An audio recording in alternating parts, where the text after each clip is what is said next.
pero agradeciendo también a sus dirigentes que nos han traído a muchos de sus pueblos y han se acercado a la oficina.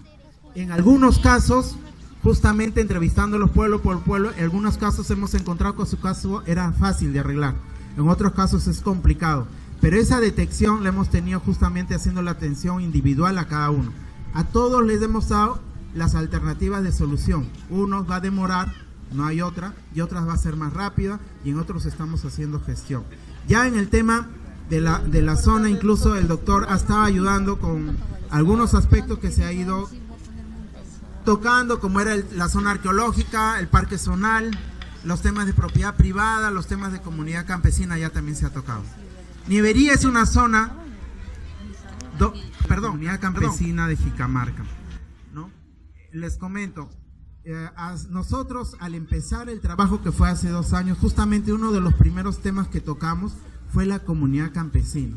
Y nosotros cuestionamos bastante la normatividad vigente que hay de las comunidades porque les da demasiada autonomía y protección constitucional. Incluso son terrenos que no se pueden prescribir y están en la Constitución, ¿no? El tema es que esta autonomía ha hecho que las comunidades, al no ser supervisados por nadie, prácticamente tienen una desorganización total. Las leyes les piden tener un catastro actualizado y no tienen. Casi la mayoría de comunidades no tienen estatutos actualizados y la directiva prácticamente es la que maneja las comunidades. Es un solo grupito de apellido común o amistad familiar y en algunos casos incluso la directiva le integra comuneros que no tienen calidad de comuneros, pero están como comuneros y la ley les exige ciertas características para ser comuneros calificados, porque solo el comunero calificado puede ser miembro de la directiva de la comunidad. Revisando la partida registral de la comunidad, porque la pedimos como despacho, Sonar nos pasó, nos encontramos que la comunidad campesina actualmente no tiene directiva vigente, no hay directiva vigente. Entonces, es un problema porque no pueden decidir. Sin embargo, en la práctica, sí hacen asambleas generales, pero estas asambleas generales están convocadas por 2 grupos que están en conflicto, que es la señora Bravo y el señor Guapaya.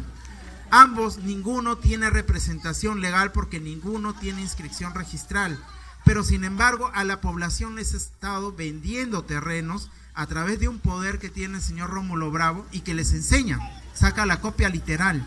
Ese poder está en registros públicos, está inscrito, sí es cierto, pero SUNAR tiene una directiva que sacó justamente el año pasado a raíz de una intervención del doctor Otárola porque se cuestionó esas transferencias.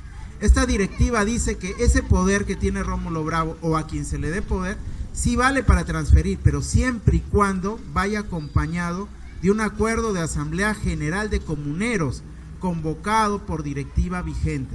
El problema es que todas las transferencias que se hace a través de ese poder no tienen Asamblea General convocada vigente.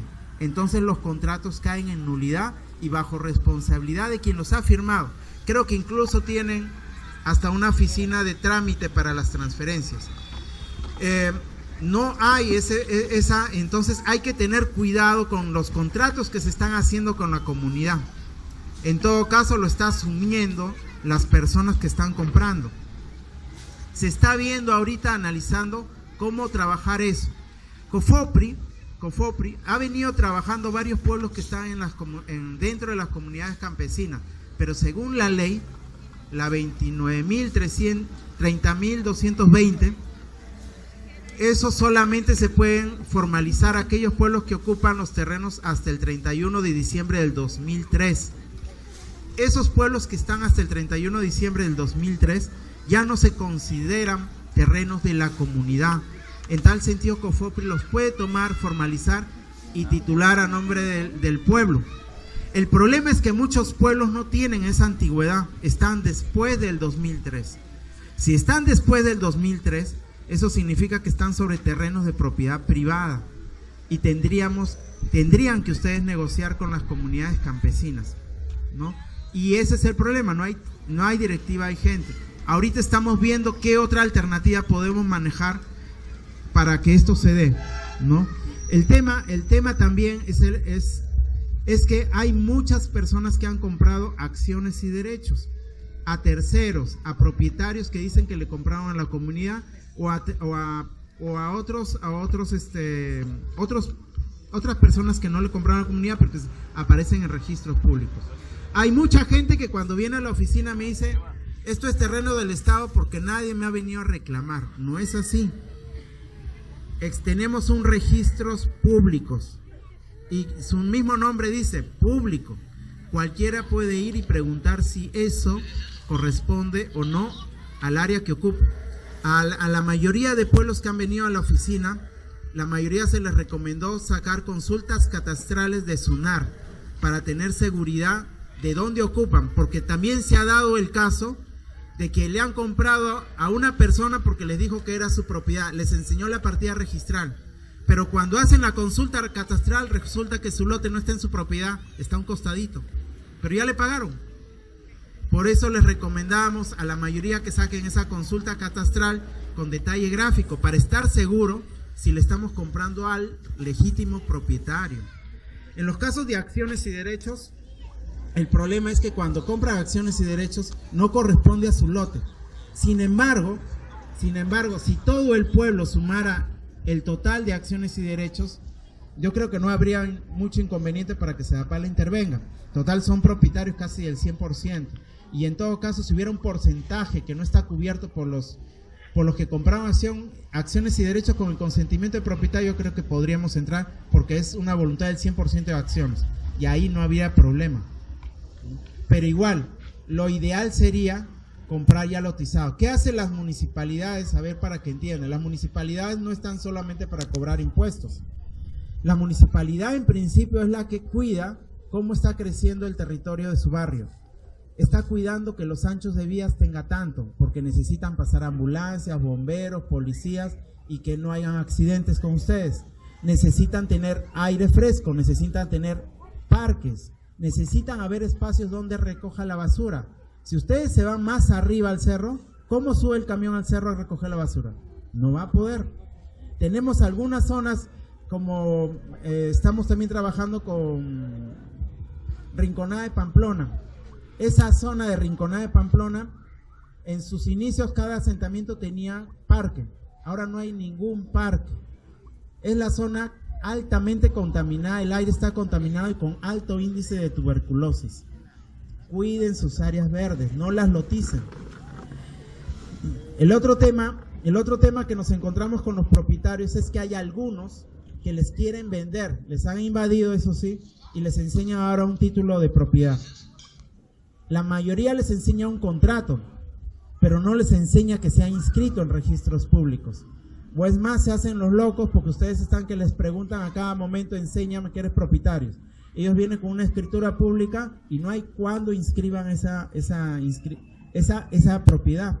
El problema es que muchos de los contratos que firmaron se elevó a escritura pública, pero parece que muchos de los que representaban a la comunidad no tenían poder para transferir. O sea, esos contratos de repente podrían caer en nulidad, no se sabe.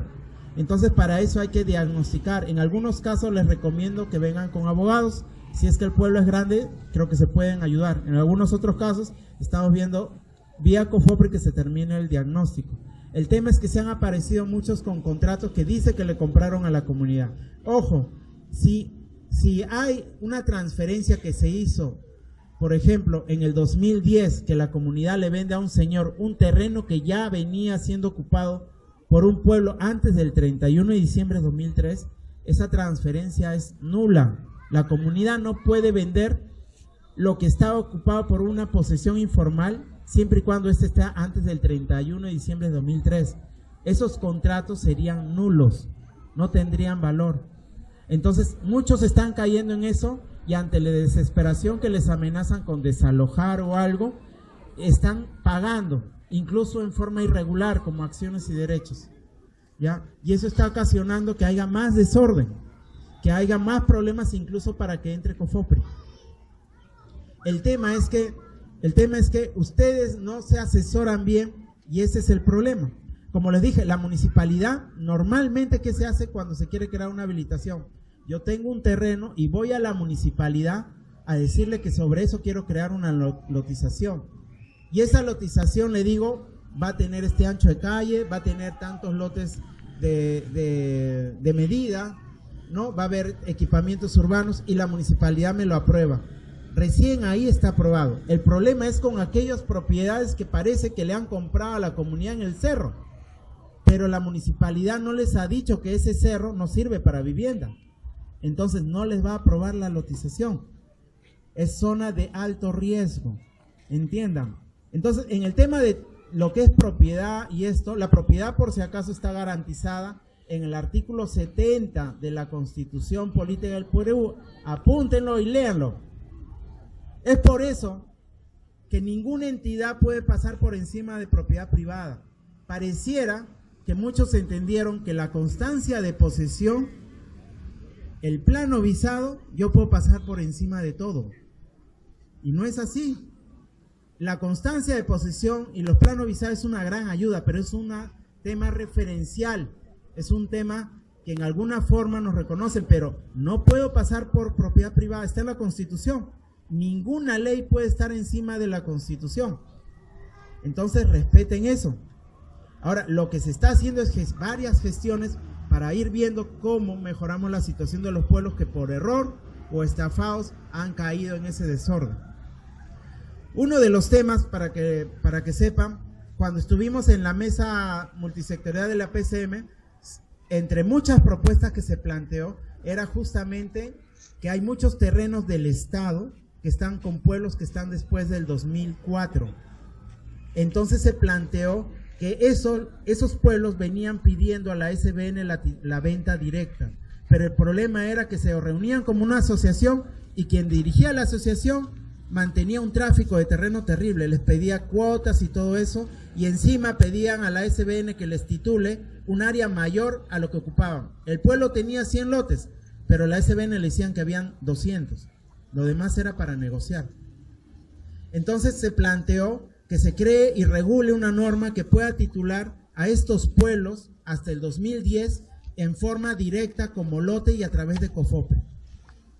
Eso fue escuchado al despacho del doctor Otárola, lo tomó en cuenta el Ministerio de Vivienda que en ese momento estuvo, y ha salido la semana pasada el decreto legislativo 1202. Esa fue una propuesta que salió del despacho del doctor Otárola y lo tenemos en los informes que se presentó a la mesa el año pasado, y entre otras propuestas que también ojalá estén por salir. Pero esto fue una forma de poder ir ayudando a los pueblos que no pueden acceder a la titulación y a los servicios básicos. Otro tema, nosotros sabemos de la necesidad de vivienda y la mayoría va a justificar que lo hicieron porque no tienen dónde vivir. La mayoría va a justificar el problema que el Estado no hace